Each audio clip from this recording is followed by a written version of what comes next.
And that's why it's getting hot, I can feel the heat. It's too cold, I can feel the street. I'm just trying to make it through the day, not in my head trying to feel the beat. I'm trying to feel the beat. I'm trying to feel, just wanna feel. I'm trying to feel the beat. You gotta feel the beat. I'm trying to feel the beat. I just wanna feel the beat. I'm trying to feel the beat.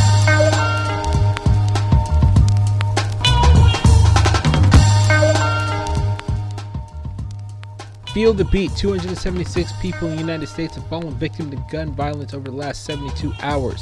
Is now a good time to talk about gun reform? The George Croom Experience, presented by Ad Closure, the secret agent of top agents. Is your home being marketed or is it just listed?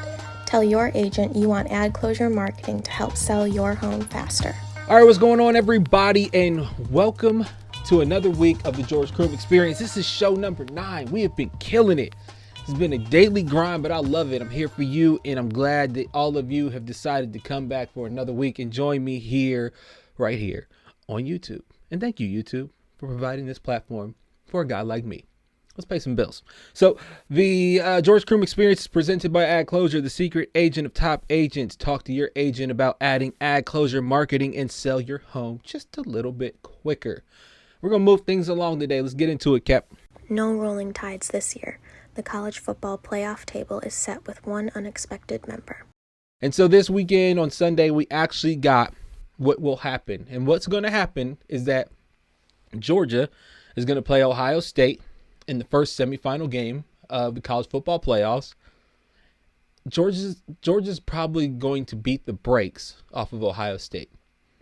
Georgia's tough, man. Georgia's got an amazing defense. They sent 5 guys to the first round last year from their defense of the NFL draft and still came out with one of the strongest defenses in the country this year.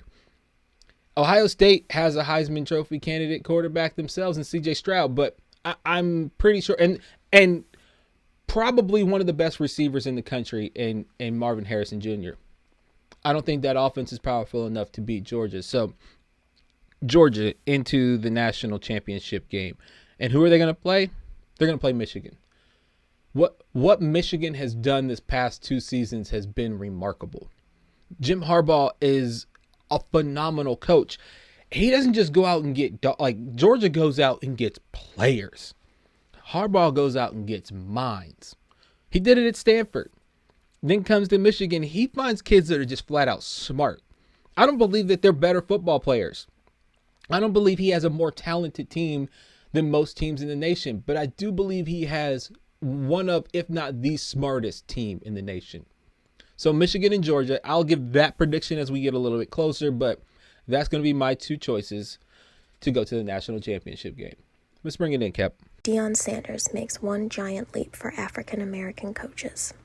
I hate to see Deion leave an HBCU because I think he was a major help to an HBCU system that has been forgotten largely as schools and more money has become involved in sports. The HBCUs have largely been left behind when usually that was the pipeline for athletes of color to get to the NFL, to the NBA, to Major League Baseball. And he brought a little bit of that recognition back to HBCUs. But to his point about black coaches, there's only 11 now with Deion being at a major D1 school. There's only 11 black coaches at major D1 schools. And we can have the argument that the reason being is because when black coaches get the opportunity, they have a terrible winning percentage and majority of them aren't great coaches. Well, majority of white coaches aren't great coaches either. The Sabins and the Brian Kellys and those guys,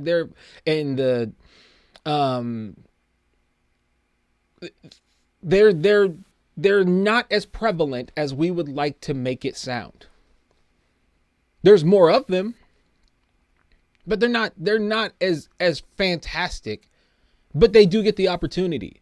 I will tell you the difference. I'm not going to tell you this is necessarily a black and white thing as it pertains to, blacks can't ever get an opportunity. No, but what I'm telling you is when a black coach goes out and lays an egg, he doesn't get a chance to get the get back on that.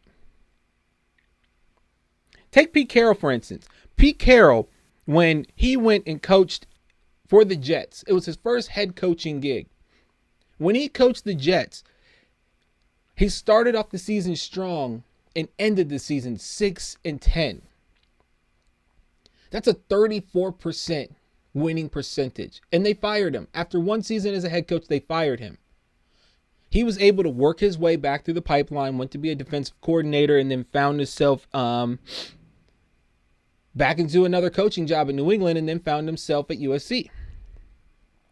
And I'm going to tell you that any black coach whose first head coaching gig ends in a 34% winning percentage and being fired at the end of the season does not get another opportunity to be a head coach at a major level. I don't care what pipeline they go through. I don't care what they got to go through. They do not get that opportunity. And that's what Deion is saying. So here, now we have 11 coaches and of color now in D1A football. James Franklin at Penn State, he leads the pack with 68% of his games. He wins 68% of his games. Thank you, because I'm a Penn State fan. We have Marcus Freeman, who's probably at the most high-profile university of any black coach at Notre Dame. And he had his struggles this year, but he's not going to get fired. There was many that were calling for his head at the beginning of the season. And he was losing games. He was losing games that were... He lost to Ohio State to start a season. They're in the college football playoff. I think you guys can pump brakes and give him some time to get the players he needs to be a successful coach. And now we have Deion Sanders, who's now the highest profile African-American coach in college football. And I hope that he's successful. I hope that it opens up the pipeline for other African-American coaches. But if he's not successful, he has shown the ability to be a success in other places. I hope that Deion would still continue to work and fight for opportunities and keep that larger-than-life persona out there so that if he is not successful at Colorado, he can find his way back into head coaching at a major D1 or higher in the NFL at some point. But I hope that he's successful right here and can move up that way so that more doors can start getting open. And that's the only way we can do it. We'll be right back. There's a new sheriff in town, Baltimore City that is, and he's looking to humanize the force. Coming up next on the George Croom Experience.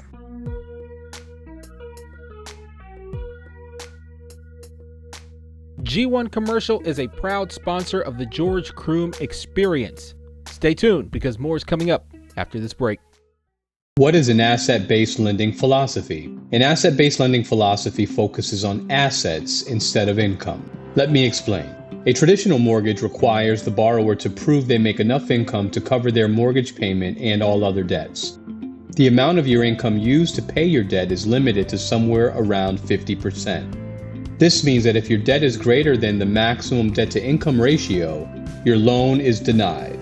An asset-based loan doesn't use your income to qualify. It uses the property securing the loan and its ability to generate cash flow or appreciation as the primary qualifier. In a nutshell, G1 Commercial Mortgage is a bank alternative mortgage finance company for real estate investors. If you get denied by a bank or do not want to go through the traditional bank underwriting process, give us a call.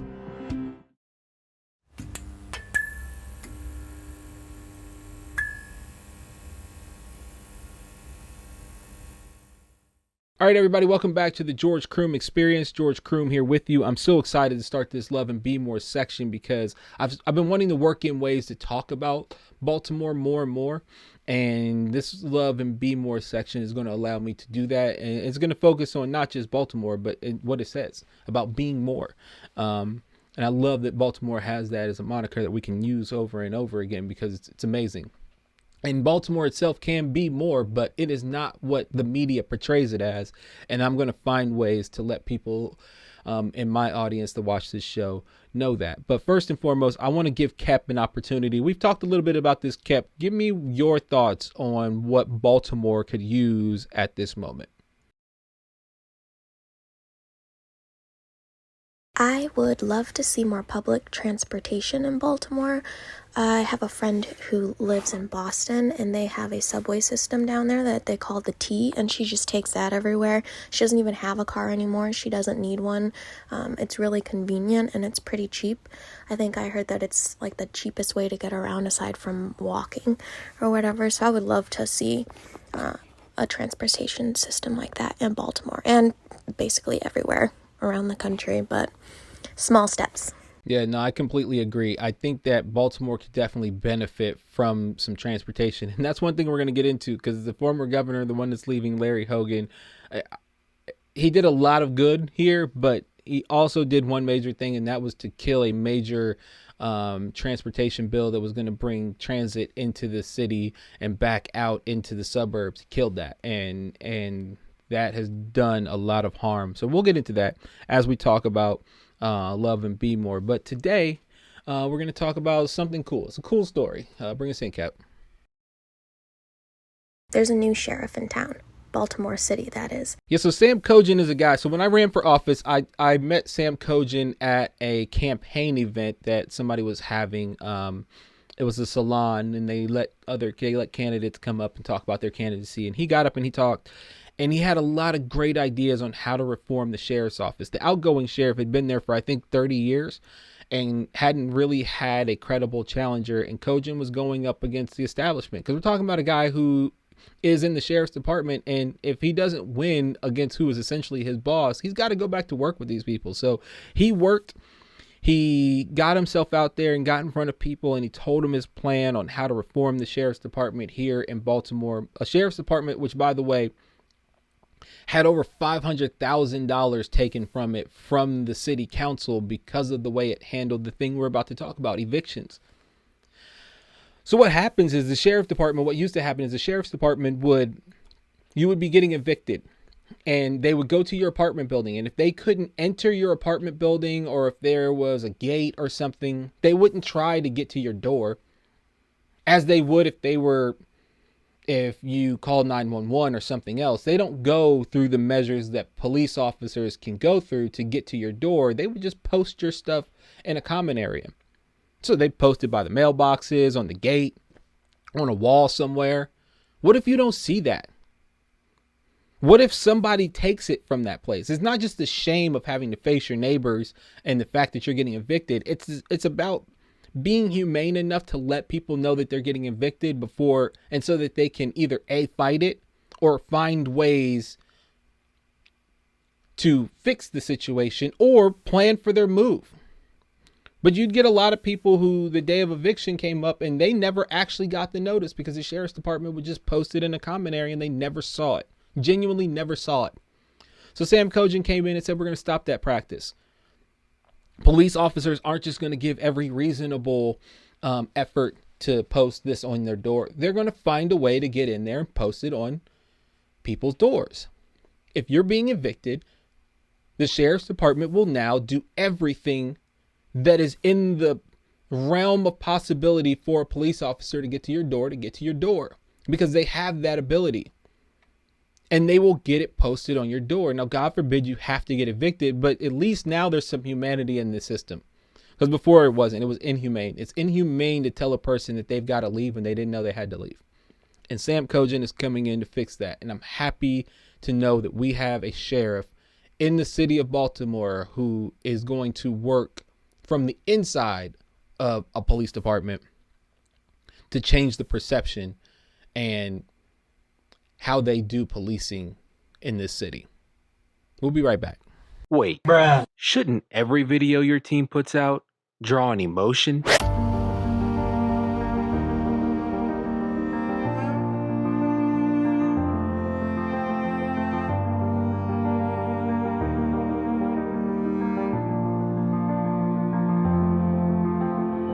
Take the viewer on a journey.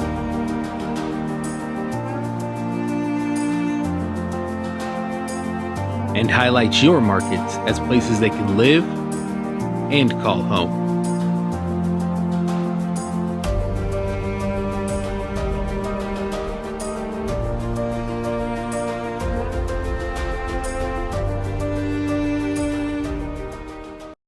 The Railway Labor Act of 1962 gave the federal government the explicit right to intervene in matters of railway labor negotiations. Later, that was expanded to include the airlines. It was stated more than once over the past 2 weeks that it is there to ensure that we avoid interruption of interstate commerce. It's been stated that the federal government has this authority to help dissolve labor disputes in these key industries while also providing employees the right to organize and collectively bargain. Is that the case? You can tell people that they have the right to organize and collectively bargain, but when the government takes it upon themselves to intervene in that bargaining, as it has 18 times in railway disputes, the promise begins to look a little bit frail. There are 12 unions that represent rail workers. This includes maintenance operators, the signalmen, and the people that fix America's rail system, the tracks. 4 out of 12 of those unions rejected the deal that was forced on them by the president and the U.S. Congress. Those 4 make up about 60,000 of the 110,000 people who are railway workers. So the majority said no. So the next time my party, the Democrats, want to complain about losing a presidential election, even though they won the popular vote, remember this moment. When a majority of railway workers had their voices squashed by leaders in our party. Remember this moment when people who were fighting for the ability to simply call off sick were told by Congress that they were sick of waiting on railway workers to fight for humanity at work. Sure, they got a 24% raise. They got 1 additional day of paid leave. They got $11,000 of back pay for bonuses, but it's not about that. Imagine walking into a 5-star steakhouse with you and, say, 3 of your friends. All of you are craving a gigantic New York strip steak. You order yet over and over again. The waiter comes back and says that either they won't or you can't be served what you're ordering. Each time you talk, you look at the menu and you patiently select something different. But the truth is that each time you're getting further and further away from what you originally wanted. You decide just one more time to get something close to what you wanted. You know, that delicious New York strip steak. But again, you come up short. So the 4 of you and your friends decide that you'll walk out of that restaurant together and find somewhere else to eat. Upon hearing this, though, the other patrons in the restaurant stop you and tell you you can't leave. Why? Well, because they know the owner and the workers on site. If you leave, it'll piss off the waiters, and the remaining patrons may get poor service with their meals. If you leave, it'll send the kitchen manager into a spiral looking for the items he couldn't provide to you. If you leave, the owner will raise prices because he'll find different and more expensive suppliers to ensure that this never happens again. If you leave, the other patrons' experience at this restaurant may be impacted for not only this visit, but into the future. So, with no further input from you and your friends, the other patrons talk amongst each other. They come back with the great news that you'll all be having spaghetti with large meatballs. It isn't the strip steak that you wanted.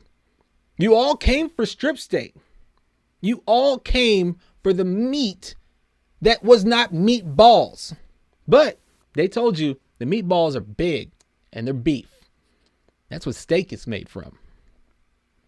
To round it off, you'll get 1 serving at the restaurant and the quarter-size serving to take home for the same price. It's a great deal. You should be happy. They decided this for you. Besides, it's better for all of us this way. It may sound silly, but that's the sort of thing that we have told the railway workers and what has been delivered to them in the last week. The only differences in this analogy and the railway workers is this. The railway workers are dealing with real-life problems, lacking sick leave and better work rules that allow for days off between shifts, not just food orders. The difference is if they decided to go on strike, they didn't have anywhere else to go work. You can go to a different restaurant. See, they'd be fighting to come back to their jobs, but hopefully in a better position with more sustainable work rules. The difference is that the patrons that decided your order at the restaurant never promised they'd support you before you walked in. You never elected to eat with those people based off promises of support. They were just present and probably a little nosy. But the railway workers have been lied to by members of Congress that sought their votes to stay in power. These unions have supported Democrats that promised to stand tough with labor and their right to negotiate. But when the kitchen got hot, the politicians jumped outside into the coolness and the comfort of the restaurant dining room. Then they slid some water in for the union workers that were still in the fire, that were still suffering, and yelled, "This won't make it less hot, but hopefully you won't be as thirsty. This is a good thing. It's better this way." And without an apology or a thank you, the politicians turned around and left the restaurant. Be good to each other. I'll see you tomorrow.